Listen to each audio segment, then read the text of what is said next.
Space जो दिखने में बिल्कुल ब्लैक और खामोश नज़र आती है, असल में यह इतना कुछ हो रहा है जो ना ही हम सुन सकते हैं और ना ही समझ सकते हैं। नासा के प्रोब्स ने स्पेस में कुछ ऐसी अजीब आवाज़ें रिकॉर्ड की है जिनको सुनने के बाद हर इंसान का दिमाग तांग रह जाता है। ज्ञान सुजोय की वीडियोस में एक बार फिर से खुशन थी। नाजरीन, आज से करीब 44 साल पहले 5 सितंबर 1977 को नासा ने एक स्पेस प्रोब इंटरस्टेलर स्पेस के लिए रवाना किया था। ये स्पेस प्रोब वॉयेजर 1 के नाम से जाना जाता है, जो पिछले 44 सालों से लगातार नासा के स्पेस स्टेशन से कांटेक्ट में है। वॉयेजर 1 को एक ऐसे मिशन पे रवाना किया गया था जहां से उसके वापस आने की कोई उम्मीद नहीं है। ये स्पेस प्रोब डीप स्पेस में 61,500 किलोमीटर पर आवर की स्पीड से ट्रैवल कर रहा है और इस वक्त ये हमसे बहुत दूर खाला के अंधेरों में तैरता हुआ हमें हमारे सोलर सिस्टम और इस यूनिवर्स के बारे में मालूमात भेज रहा है। और स्पेस के इस हिस्से को हम इंटरस्टेलर स्पेस भी कहते हैं। 2012 में इंटरस्टेलर स्पेस में दाखिल होते ही एक दिन नासा के साइंटिस्ट को वॉयेजर 1 की तरफ से एक ऐसा सिग्नल रिसीव हुआ जो सबके रोंगटे खड़े करने वाला था। जब उस सिग्नल को डिकोड किया गया तो उसमें एक ऐसी अजीबोगरीब आवाज़ थी जो वॉयेजर 1 ने रिकॉर्ड की थी।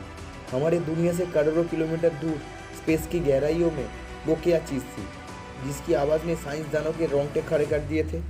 ये आवाज़ आज से करीब 1400 करोड़ किलोमीटर दूर रिकॉर्ड की गई थी और ये एक ऐसी आवाज़ थी जो ख़त्म या कम होने का नाम भी नहीं ले रही थी। साइंसदानों ने कई दिनों तक इंतज़ार किया, लेकिन ये आवाज़ ख़त्म तो दूर की बात, पर यह काम भी नहीं हो रही थी। देखते ही देखते 1 साल गुजरा, फिर दूसरा साल और फिर पूरे 3 सालों के बाद इस अजीबोगरीब आवाज़ की इंटेंसिटी में कुछ कमी देखी गई। ये आवाज़ वॉयेजर 1 की 44 सालों की हिस्ट्री में रिकॉर्ड होने वाली सबसे लंबी आवाज़ थी, जिसने साइंसदानों की नींदें उड़ा रखी थी। लेकिन इस आवाज़ के अलावा साइंसदानों को एक और चीज़ भी लगातार परेशान कर रही थी। जी हाँ, जिस पॉइंट पे वॉयेजर 1 ने पहली बार इस आवाज़ को रिकॉर्ड किया था, पूरे 3 सालों के बाद वो उस पॉइंट से 160 करोड़ किलोमीटर दूर जा चुका था। लेकिन फिर भी ये आवाज़ वैसी की वैसी ही थी। 160 करोड़ किलोमीटर मतलब ये डिस्टेंस इतना ही हुआ जितना ज़मीन से चाँद तक के पूरे 4000 चक्कर लगाए जाए। खाला में इतने ज़्यादा डिस्टेंस तक फैलने वाली आवाज़ आखिर आ कहाँ से रही थी? इसी बात ने बड़े बड़े रिसर्चर और साइंटिस्ट को चकरा कर रख दिया था। एक बात तो कन्फर्म थी कि हमारे सोलर सिस्टम के बाहर कोई ना कोई ऐसी ताकत ज़रूर छुपी है जो इस आवाज़ की वजह बन रही है। लेकिन स्पेस में तो कोई आवाज़ ही नहीं होती, तो आखिर इसको रिकॉर्ड कैसे किया गया? ये बात हकीकत है कि स्पेस में जाते साथ ही कानों पर किसी किस्म की भी कोई आवाज़ नहीं पड़ती।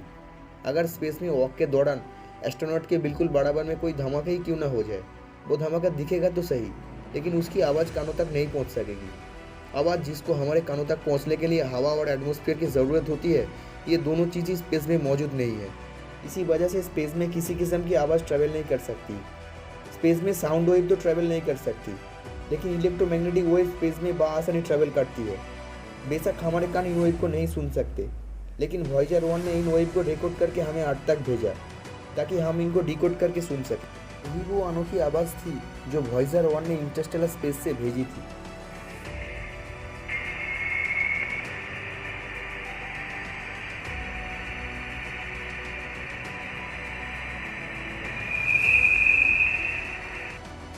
कुछ साइंसदानों का कहना है कि ये आवाज़ स्पेस में मौजूद प्लाज्मा वेव्स के ट्रैवल करने से आई होंगी, जबकि कुछ रिसर्चर का कहना है कि डीप स्पेस में ज़रूर कुछ ऐसी ताकतें मौजूद है जिनकी एनर्जी की वजह से ये आवाज़ पैदा होती है।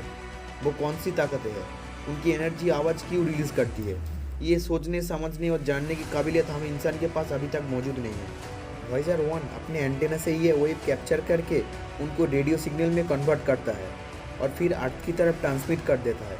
बेशक ये मैसेज लाइट की स्पीड से ट्रैवल करता है, फिर भी उसको अर्थ पर मौजूद नासा के एंटेना तक पहुंचने में पूरे 21 घंटे लग जाते हैं। ये पहली बार नहीं था जब वॉयेजर 1 ने हमें कोई अनोखी आवाज़ भेजी थी। इससे पहले भी नासा स्पेस से कई अनोखी आवाज़ रिकॉर्ड करने में कामयाब हो चुका है। 2007 में भी एक ऐसा वाक़या हुआ था जिसने साइंसदानों को हैरत में डाल दिया था।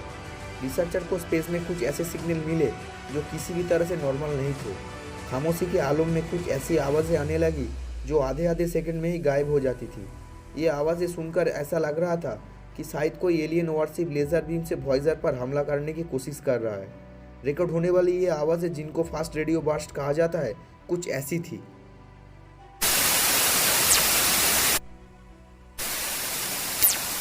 ये आवाज़ें सुनकर साइंसदानों को एक बात तो कंफर्म हो गई कि हम जितना ज़्यादा डीप स्पेस के बारे में जानने की कोशिश करेंगे, हम उतना ही ज़्यादा सवालों में उलझते जाएंगे। रिसर्चर का मानना था कि ये रेडियो बर्स्ट ब्लैक होल में या फिर करोड़ों लाइट ईयर दूर किसी सुपरनोवा एक्सप्लोजन का नतीजा हो सकता है। रिसर्चर का यह भी ख्याल है कि दूसरे प्लैनेट्स में एलियन हमसे बहुत ही ज़्यादा एडवांस है और वो अपनी स्पेसशिप को इन रेडियो बर्स्ट के ज़रिए चार्ज करते हैं। शायद उनमें से चंद रेडियो बर्स्ट हमारे स्पेस प्रोब से टकरा गए हो या सिर्फ उसके बराबर से गुजरे हो, लेकिन इस अजीब आवाज़ की असल हकीकत अभी तक किसी को मालूम नहीं है। ये तो रही वो आवाज़ जो नासा ने इंटरस्टेलर स्पेस से रिकॉर्ड की, लेकिन ऐसी अजीबोगरीब आवाज़ रिकॉर्ड करने के लिए इतना दूर जाने की भी ज़रूरत नहीं है। हमारे अपने सोलर सिस्टम से भी नासा कई अनोखी और खौफनाक आवाज़ रिकॉर्ड कर चुका है। वॉयेजर 2 जो नासा ने हमारे सोलर सिस्टम के प्लैनेट की रिसर्च के लिए लॉन्च किया था, उसने भी कई ऐसी आवाज़ें रिकॉर्ड की है जिन्होंने पूरी दुनिया को परेशानी में डाल रखा है।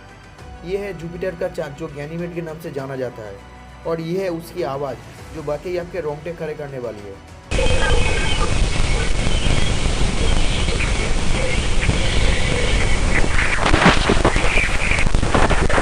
साइंसदानों का मानना है कि ये आवाज़ ऐसी इलेक्ट्रोमैग्नेटिक वेव्स की है जिनसे पोलर लाइट्स बनती है।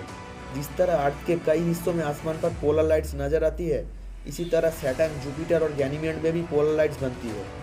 और ये पॉसिबल है कि जो आवाज़ अभी आपने सुनी वो जुपिटर के मून गैनीमेड में पैदा होने वाली पोलर लाइट्स की कन्वर्टेड आवाज़ हो। अभी तक जो भी अजीब आवाज़ें आप सुन चुके हैं वो किसी और ने नहीं बल्कि नासा ने ऑफिशियली पब्लिश की है और उनमें कोई एडिटिंग नहीं की गई।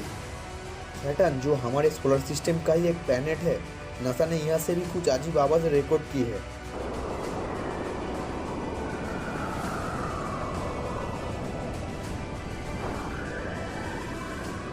नासा का मानना है कि ये आवाज़ कैसिनी स्पेसक्राफ्ट ने सैटर्न से निकलने वाली रेडियो वेव को कन्वर्ट करके भेजी है, और ये भी शायद सैटर्न में मौजूद पोलर लाइट्स का ही नतीजा है। वॉयेजर 1 जो पिछले 44 सालों से लगातार हमें आउटर स्पेस की फ़ोटोज़ और इन्फॉर्मेशन फराहम कर रहा है, दुख की बात यह है कि अनकरीब हम उसको हमेशा हमेशा के लिए खोने वाले हैं। नासा का कहना है वॉयेजर 1 के पास सिर्फ इतनी पावर मौजूद है कि वो अगले 1 या 2 सालों तक हमसे कांटेक्ट में रह सकता है। उसके बाद हमारे पास सिर्फ उसकी ये फ़ोटोज़ ही बाकी रह जाएंगी। उम्मीद है ज्ञानसूर्य की वीडियो भी आप लोग भरपूर लाइक और शेयर करें।